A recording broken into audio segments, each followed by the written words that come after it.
Épître de Paul aux Éphésiens, chapitre 4. Je vous prie donc instamment, moi qui suis prisonnier dans le Seigneur, d'avoir une conduite digne de la vocation à laquelle vous avez été appelés, en toute humilité et douceur, avec patience, vous supportant mutuellement avec charité, vous efforçant de conserver l'unité de l'esprit par le lien de la paix. Il n'y a qu'un seul corps et qu'un seul esprit, comme aussi vous avez été appelés par votre vocation à une seule espérance. Il n'y a qu'un seul Seigneur, une foi, un baptême, un Dieu, Père de tous, qui est au-dessus de tout et de tous, qui agit par tous, qui est en tous. Mais à chacun de nous la grâce a été donnée selon la mesure du don du Christ. C'est pourquoi il est dit, il est monté dans les hauteurs, il a emmené des captifs, et il a fait des largesses aux hommes. Or, que signifie « il est monté » sinon qu'il était descendu d'abord dans les régions inférieures de la terre. Celui qui est descendu est celui-là même qui est monté au-dessus de tous les cieux, afin de tout remplir.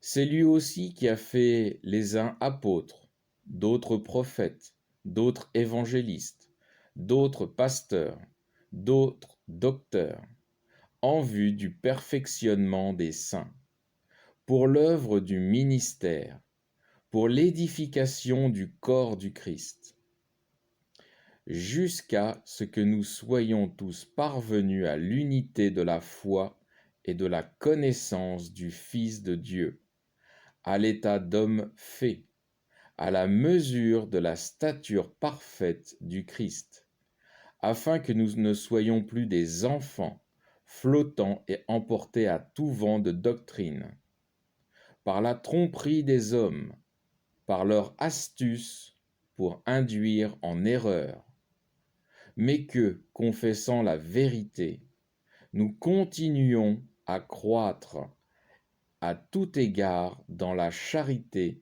en union avec celui qui est le chef, le Christ.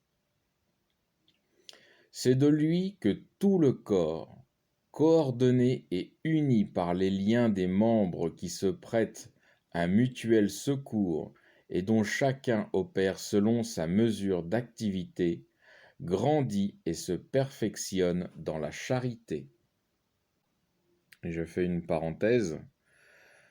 Dans cette première partie, Paul insiste sur le perfectionnement du chrétien, dans les fruits de l'esprit, notamment particulièrement la charité, dans la prière, afin que nous parvenions tous dans l'unité avec Christ, c'est-à-dire que nous ayons tous la même pensée que Christ dans nos cœurs, pour la louange et pour la gloire du Père de tous pour l'éternité.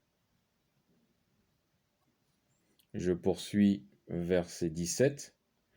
Voici donc ce que je dis et ce que je déclare dans le Seigneur, c'est que vous ne vous conduisiez plus comme les païens, qui suivent la vanité de leurs pensées. Ils ont l'intelligence obscurcie et sont éloignés de la vie de Dieu, par l'ignorance et l'aveuglement de leur cœur.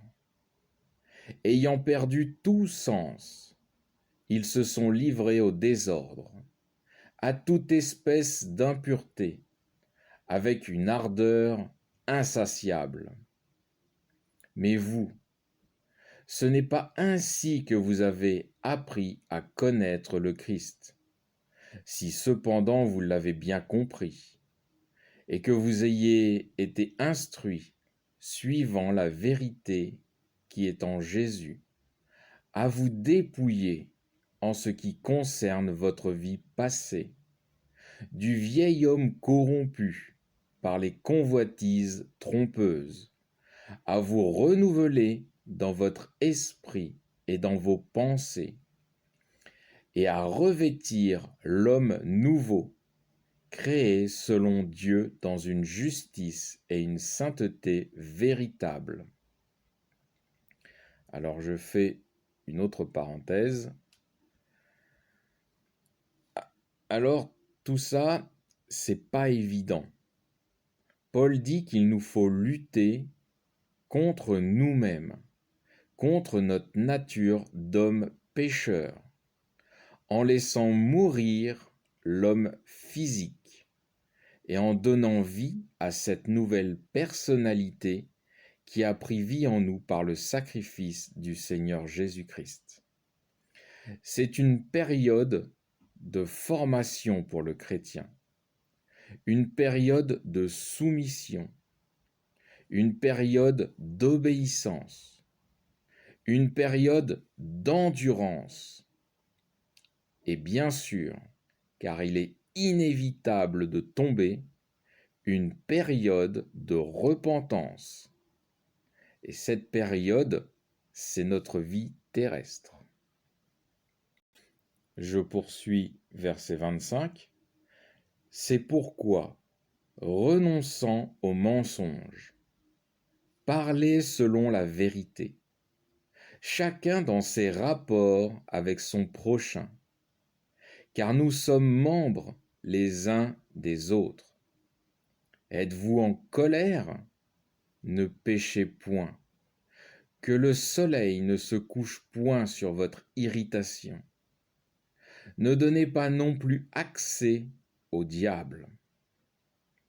Que celui qui dérobait ne dérobe plus, mais plutôt qu'il s'occupe, en travaillant de ses mains, à quelque honnête ouvrage, afin d'avoir de quoi donner à celui qui est dans le besoin. Qu'il ne sorte pas de votre bouche aucune parole mauvaise, mais quelque bon discours propre à édifier, selon le besoin, afin qu'il fasse du bien à ceux qui l'entendent. N'attristez pas le Saint-Esprit de Dieu, par lequel vous avez été marqués d'un sceau pour le jour de la rédemption. Que toute aigreur, toute animosité, toute colère, toute clameur, toute médisance soit bannie du milieu de vous, ainsi que toute méchanceté. Soyez bons les uns envers les autres, miséricordieux, vous pardonnant mutuellement, comme Dieu vous a pardonné dans le Christ. Fin du chapitre 4.